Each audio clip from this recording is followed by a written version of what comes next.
तो अब जब आपने इस थंबनेल पे क्लिक कर ही दिया है तो बहुत हद तक पॉसिबिलिटी है कि या तो आप नो कांटेक्ट रूल को फॉलो कर रहे हैं या फिर बहुत ही जल्दी नो कांटेक्ट रूल को अप्लाई करना चाह रहे हैं। और इससे लेके जो भ्रम आप लोगों के दिल और दिमाग में होता है जिसके कारण आप नो कांटेक्ट रूल सही से फॉलो नहीं कर पाते, आज मैं उसी पे सारी चर्चाएं करूंगा। और मेरी इस वीडियो को बनाने का सिर्फ एक ही पर्पस है कि जब भी आप नो कांटेक्ट रूल के दौरान होते हैं तो आप वो गलतियां ना करें जिससे आपका नो कांटेक्ट रूल बर्बाद हो जाए। और अगर नो कांटेक्ट रूल के ड्यूरेशन पे आपके एक्स पार्टनर का, जी हाँ, आपके एक्स पार्टनर का कॉल या मैसेज आपके पास आता है तो आपको कैसे रिस्पॉन्स करना है और क्या सही तरीका होता है। तो नमस्कार दोस्तों, स्वागत है आपका आपके प्यारे YouTube channel love express bye Nitesh में। मैं हूं आपका होस्ट एंड दोस्त नितेश और मैं आज आपसे इन्हीं सारे इंपॉर्टेंट टॉपिक्स पे डिस्कस करूंगा। साथ ही साथ इस वीडियो को स्टार्ट करने से पहले मैं आप सभी से कह दूं, अगर आपके पास भी है कोई प्राइवेट या पर्सनल सवाल जो आप पब्लिकली मुझसे नहीं पूछ सकते हैं तो आप दिए गए इस व्हाट्सएप नंबर पे अपनी अपॉइंटमेंट बुक कराकर मुझसे डायरेक्टली बात कर सकते हैं और अपनी प्रॉब्लम का सॉल्यूशन ले सकते हैं। साथ ही साथ आप मुझे इंस्टाग्राम पे भी जरूर फॉलो करें और मेरी इंस्टाग्राम की आईडी है नितेश ओमर, NITESHOMER। जी हाँ, नितेश ओमर। आप इंस्टाग्राम पे मुझे फॉलो कर ले क्योंकि बहुत ही जल्द मैं इंस्टाग्राम पे 15 से 20 दिनों के अंदर एक बहुत ही प्यारी चीज लॉन्च करूंगा जो आपको हमेशा मेरे साथ टच में बना के रखेगी। साथ ही साथ आपकी और मेरी कनेक्टिविटी हमेशा रहेगी ही रहेगी और आपको मिलेगा और भी बेहतर कंटेंट इंस्टाग्राम पे। तो फॉलो कर लीजिएगा जरूर से। तो याद रखिएगा, जब आप नो कांटेक्ट रूल पे होते हैं तो नो कांटेक्ट रूल आप अप्लाई क्यों करते हैं? क्योंकि जब आप किसी व्यक्ति विशेष या पर्सन के साथ, अपनी गर्लफ्रेंड के साथ, अपने बॉयफ्रेंड के साथ या फिर किसी भी रिलेशन में अगर आप होते हैं और आपको वहां पे अपनी वैल्यू प्रॉपर नहीं मिल रही होती है तो आप सोच लेते हैं कि अब हम इस रिलेशन को कुछ दिन के लिए स्टॉप करते हैं, एक पर्सनल स्पेस लेते हैं और हम नो कांटेक्ट रूल को फॉलो करते हैं। ये नो कांटेक्ट रूल कई लोग फॉलो करते हैं अपने एक्स को वापस भी लाने के लिए और वो कई हद तक कामयाब भी हो जाते हैं। लेकिन कुछ गलतियां आपको नो कांटेक्ट रूल के दौरान नहीं करनी होती है। और नो कांटेक्ट रूल जो बेसिकली लोग सोचते हैं कि ये एक्स बैक की एक टेक्निक है, तो याद रखिएगा एक्स बैक की टेक्निक ये बाद में है। सबसे पहले तो ये आपको खुद को ट्रांसफॉर्म करने की एक स्टेज है जिसे कहते हैं नो कांटेक्ट रूल। और नो कांटेक्ट रूल के दौरान आपको खुद पे काम करना होता है, खुद की पर्सनालिटी में एक निखार लाना होता है। साथ ही साथ जब आप किसी भी रिलेशनशिप में रहते हैं और दो पर्सन अटैच होते हैं तो आपको ये नहीं समझ में आता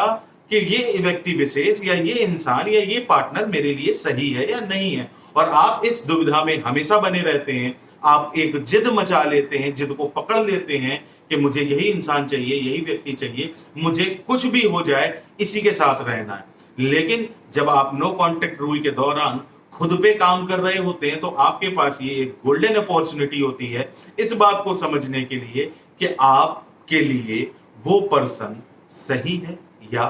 गलत है, वो फ्यूचर के लिए आपके लिए लायबल है या नहीं है, वो लाइफ लॉन्ग आपके साथ रहने के लिए सही है या फिर वो आपके साथ लाइफ लॉन्ग रहने के लिए सही नहीं है। ऐसे बहुत सारे सवालों के जवाब आपको नो कांटेक्ट रूल के दौरान मिलते हैं। साथ ही साथ जब आप उससे अलग हो जाते हैं, अलग क्यों हो जाते हैं?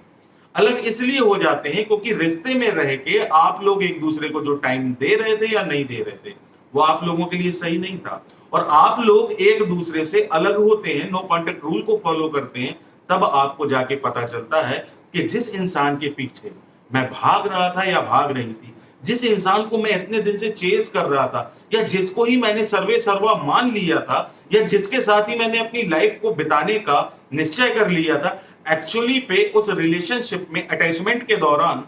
मुझसे क्या क्या गलतियां हुई और वो इंसान मेरे लिए लाइफ टाइम पार्टनर बनने के लिए काबिल भी है या नहीं। तो ये सारे सवालों के जवाब आपको नो कांटेक्ट रूल के दौरान मिलते हैं और नो कांटेक्ट रूल के दौरान आप इन सारे सवालों को बहुत ही इत्मीनान तरीके से बिना किसी लड़ाई झगड़े के पा सकते हैं। ये तो हो गई नो कांटेक्ट रूल की बात कर लेते हैं जिसके लिए मैं ये वीडियो बना रहा हूं वो कि आपको पता चले कि नो कांटेक्ट रूल के दौरान अगर आपके एक्स पार्टनर का कॉल या मैसेज आता है तो आपको क्या करना है। सबसे पहले आप एक बात समझ लीजिए, आप नो कांटेक्ट रूल पे हैं, इसका मतलब है जब आप कांटेक्ट पे थे तो आपकी वैल्यू नहीं थी, आपकी सुनवाई नहीं थी, आपकी कोई भी कॉल या मैसेज को प्रॉपर रिस्पॉन्स नहीं किया जा रहा था। कुल मिला के अगर मैं कहूं तो इस रिलेशनशिप में अब वो बात नहीं रह गई थी, वो स्पार्क नहीं रह गया था जो पहले रहा करता था। तो इसलिए आपने नो कांटेक्ट रूल को फॉलो किया। अब जब आप नो कांटेक्ट रूल को फॉलो कर रहे हैं और आपका एक्स पार्टनर आपको कॉल या मैसेज करे तो आपको उसको रिस्पॉन्स नहीं करना है। देखिए, एक्सेप्शन हमेशा होते हैं, अपवाद हर जगह होते हैं। अगर आपका एक्स पार्टनर आपको हाय हेलो, चलो घूम के आते हैं, चलो कहीं मिलते हैं, चलो कहीं मूवी देख आते हैं, चलो कुछ खा लेते हैं साथ में चल के, अगर इस तरह के अननेसेसरी पॉइंट्स को बोले तो आपको रिस्पॉन्स नहीं करना है। कॉल भी अगर करे और आपसे, आपको तो नहीं पता कि जब वो कॉल करेगा तो वो क्या बोलेगा। अगर आप कॉल उठा भी लेते हैं, पहले तो जल्दी जल्दी कॉल मत उठाइए, लेकिन अगर आप उठा लेते हैं तो अगर वो इस तरह के किसी भी टॉपिक पे बात करे जो अननेसेसरी है तो उनको बिल्कुल भी आप बात ना करें, फोन रख दें। रीजन,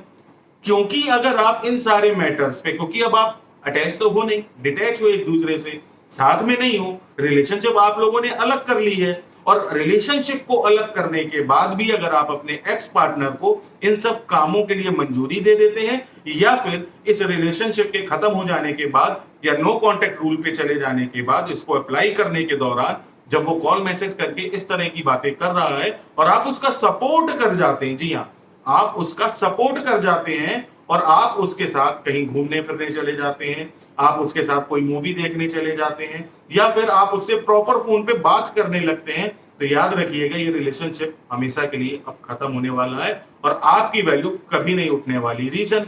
क्योंकि उस व्यक्ति विशेष को ये बात समझ में आ जाएगी कि जब मैं रिलेशनशिप में था तो इन्हीं सब चीजों के लिए मुझे कितना सोचना पड़ता था, कितने एफर्ट डालने पड़ते थे। अब चूंकि हमारा रिलेशनशिप नहीं है तो इसको ग्रांटेड लिया जा सकता है और मैं अब इसको चाहे जैसे भी बात कर लूं, ये तो मेरे साथ फिर वही चीजें देने के लिए तैयार है जो ये रिलेशनशिप हमारे बीच हुआ करता था। हमारे दोनों के ऊपर एक रिलेशनशिप का टैग, और आज वो टैग नहीं है, फिर भी मुझे इन सारी चीजों के लिए ज्यादा झटपटाना तो पड़ नहीं रहा। इसका मतलब मैं इससे चाहे जैसे बात करूं, ये सारी चीजें मुझे बिना किसी रिलेशनशिप के टैग के और बिना किसी चीजों के एफर्ट के मिल रही हैं आसानी से, तो आपकी वैल्यू कभी नहीं उठेगी। और आप no contact rule lifetime भी फॉलो कर लेंगे तो चीजें नहीं सुधरने वाली। तो आपको करना क्या है, अगर कोई बहुत जरूरी मैसेज या कॉल है, फैमिली मेंबर बीमार है, घर में कोई प्रॉब्लम हो गई, या कुछ ऐसी चीजें जो आप दोनों एक दूसरे के बारे में जानते हैं जिसका हो जाना या उस घटना का घट जाना डिजास्टर है, तो ही आप 2-3 मिनट के लिए बात करें, उसकी समस्या पूछें, और अदरवाइज आप कह दें मैं बिजी हूं, मैं इस काम को कर रहा हूं, अभी मैं बात नहीं कर सकता, अब हम रिलेशनशिप पे नहीं है तो हमारा बात करना सही नहीं है, ताकि सामने वाले को ये लगे कि यार अगर इससे मेरा रिलेशनशिप खत्म हो गया है तो जो चीजें मुझे रिलेशनशिप पे रहने के दौरान मिलती थी वो अब नहीं मिलेंगी। ना मैं इसके साथ कहीं घूमने जा सकता हूं, ना मूवी देखने जा सकता हूं, ना कहीं बाहर मिल सकता हूं, ना बात हो सकती है, और ना ही मेरा इससे किसी तरह का कांटेक्ट रहेगा। तो आपको अपनी वैल्यू बढ़ानी है और नो कांटेक्ट रूल के दौरान अगर आपके एक्स का कॉल और मैसेज आता है तो आपको इसी तरह रिस्पॉन्स करना है कि अब हमारे बीच रिलेशनशिप नहीं है तो सारी चीजें खत्म है। अगर आपका एक्स पार्टनर या फिर आपका वो पार्टनर रिलेशनशिप में फिर से आने के लिए एफर्ट डालता है, मेहनत करता है, आपको मनाता है, और साथ ही साथ वो फिर से आपसे 100% प्योरिटी के साथ ये चीज कहता है कि चलो फिर से रिलेशनशिप को कैरी ऑन करते हैं, चलो एक नई शुरुआत करते हैं, चलो एक नए सिरे से इस रिश्ते को फिर से बनाते हैं, चलो एक दूसरे पे फिर से भरोसा करके इन चीजों को आगे बढ़ाते हैं, तो ही आप इन चीजों के लिए नो कांटेक्ट रूल को खत्म करिएगा। अदरवाइज आप अपने नो कांटेक्ट रूल पे रहिए, अपनी लाइफ को बिंदास जिए और अपने एक्स पार्टनर के लिए इन छोटी मोटी चीजों पे समझौता ना करें, वरना आपकी लाइफ टाइम के लिए वैल्यू गिर जाएगी, खत्म हो जाएगी। तो ये वो गलतियां हैं जिन्हें आपको बिल्कुल नहीं करना है। और अगर नो कांटेक्ट रूल के दौरान आपके एक्स पार्टनर का कभी कॉल और मैसेज आता है तो आपको मेरी बताई हुई ट्रिक्स और टिप्स पे ही जाना है, इन्हीं को फॉलो करना है, तभी आपकी वैल्यू और आपका रिलेशनशिप बहुत अच्छा हो जाएगा। तो आपको मैं बता दूं कि इस वीडियो को ज्यादा से ज्यादा लोगों में शेयर करिएगा, वीडियो पसंद आई हो तो एक प्यारा सा लाइक करिएगा, कमेंट बॉक्स में अपनी राय जरूर दीजिएगा, और साथ ही साथ Instagram ID Nitesh Omar NITESHOMER में मेरे को जरूर फॉलो कर लीजिए, क्योंकि अगले आने वाले 15-20 दिनों में मैं बहुत अच्छा कंटेंट आपके लिए इंस्टाग्राम पे लाने की प्लानिंग कर रहा हूं। तो पहले से वहां मुझसे कनेक्ट हो जाइए ताकि आपकी और मेरी कनेक्टिविटी बहुत अच्छी हो जाए। तो मिलूंगा आपसे अगली वीडियो में। आप चाहें तो ये वीडियो देखें, ये वीडियो देखें, आप चाहें ये वीडियो देखें, आप चाहे चैनल को यहाँ से सब्सक्राइब कर लीजिए। मैं मिलूंगा आपसे अगली वीडियो में, तब तक के लिए नमस्कार, जय